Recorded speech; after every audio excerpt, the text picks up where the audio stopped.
That's the point of Peter Parker, and that's the point of Rey in Star Wars, is that they are approachable. So congratulations on the film. It's a fun ride. And where did you even get the concept at first? You obviously wrote a book first, which you adapted. So where did you get the idea that men's thoughts, because, you know, hearing men's thoughts are dangerous, right? So how did you even come up with the idea? I think hearing anybody's thoughts are dangerous, really. Yeah. But the idea came from when I was writing it, sort of 2007, 2008. I've been calling it, like, that's sort of our first big golden age of social media, where we were all really feeling really good about it and everybody was participating and we saw lots of positives. But even then I thought that life was getting pretty loud. You know, people were sharing stuff all the time, whether you wanted to hear it or not.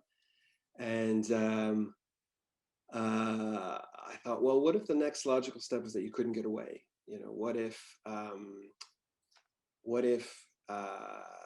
everything you thought had to be shared? You know, in sort of online in a way, everybody saw it, and everybody saw the unfiltered mess of your head. And so that's where it came from. It's really kind of about information overload and social media. And as for it being men and not women, I just wanted to, I wanted to ask the question: what if there was a difference that you had to reckon with every single moment in every single interaction? How would people react? How would people, you know, what would they do? Would they do good things? Would they do bad things? You know, would there be a spectrum of things? And so that's where it came from. And then it just sort of developed from there. You adapted it, and the character of Todd, was Tom Holland like the perfect picture of it? Did you have anything to do with the casting? Did you have a say, or did he capture the essence? Really have a say other than that's cool. But we had an excellent casting director team, and they came up with just the coolest people, just people I would never thought of, and I just thought that's just so cool. And Tom and Daisy in particular. Daisy was the first cast. They're both kind of their stardom isn't untouchable. They're both very friendly seeming, you know, like that's the point of Peter Parker, and that's the point of Rey in Star Wars, is that they are approachable. And I thought that's what the best YA and the best sci-fi does, is it invites you in and it says, who would you be friends with here? What would you do in this situation? So I was thrilled with them. Yeah, they have great chemistry. It's a fun thing to watch, especially when he can't help his thoughts about a girl. Yeah. There's a really funny scene when they're sheltering in the rain under some tarp that is not in the book, that I wish was in the book, because it's really, really funny when his thoughts kind of run away with them. Whoops. Yeah. Right.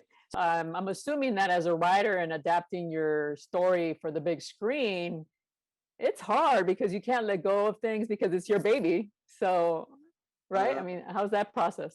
Well, I mean, my baby remains. The book doesn't change. I'm not doing anything to the book. You know what I mean? It still exists. And so I figure what I always say is that I treat it like a remix.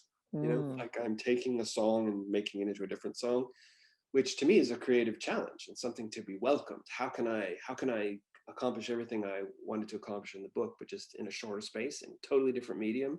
So I'm not losing my baby. I'm gaining another one. That's how I. Oh, okay.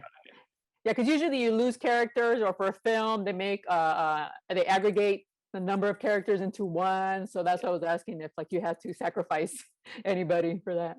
Yeah, you know, this character called Wilf is in the books that isn't in the movie, which is a hard thing to lose, but he doesn't quite fit in this movie. And you know, if there are more movies, maybe he'll come back. Yeah, and it is a dream cast. I mean, it's such a great. I mean, it's like you see the faces, they're like, oh, wow, yeah, that's a good one. I feel like I got the coolest cast possible, you know, and I feel like that I'm never going to cast that cool again. And so, yeah, I just count my blessings on that. That's a lot of that is luck, but a lot of that is super, super clever casting directors suggesting and finding people that you might not expect, but who end up being perfect. So I love this cast. I feel like very, very blessed author and screenwriter. Yeah, props to the casting, because we have Damian Bashir. He's a Mexican actor, and he's playing Tom Holland's dad. So I was like, yay, finally, they can look beyond nationality, you know, and just cast the best people, right? Yeah, that has nothing to do with where they're from. Well, I said that from the start. I said, you know, I want this to, one, look like the world. And, you know, because colonies wouldn't just be one type of person, and the world is big, and nobody has to be anything in particular.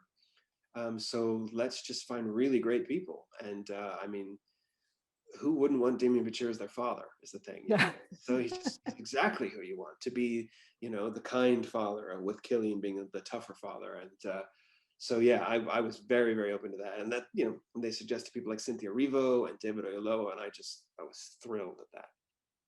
Yeah, and the film, I mean, it says a lot about, you know, like you mentioned, it's a colony, it's not Earth, but humans aren't doing any better, and even in a new place.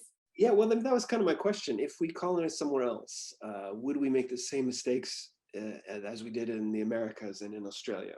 Mm-hmm. And I kind of think we probably would, and that's a shame. But it needs to be reckoned with. You know, you can't just lie and pretend that we wouldn't. So that question is in this story too. Yeah, that's my beef with going into space and trying to find other life forms and other planets. That's my fear.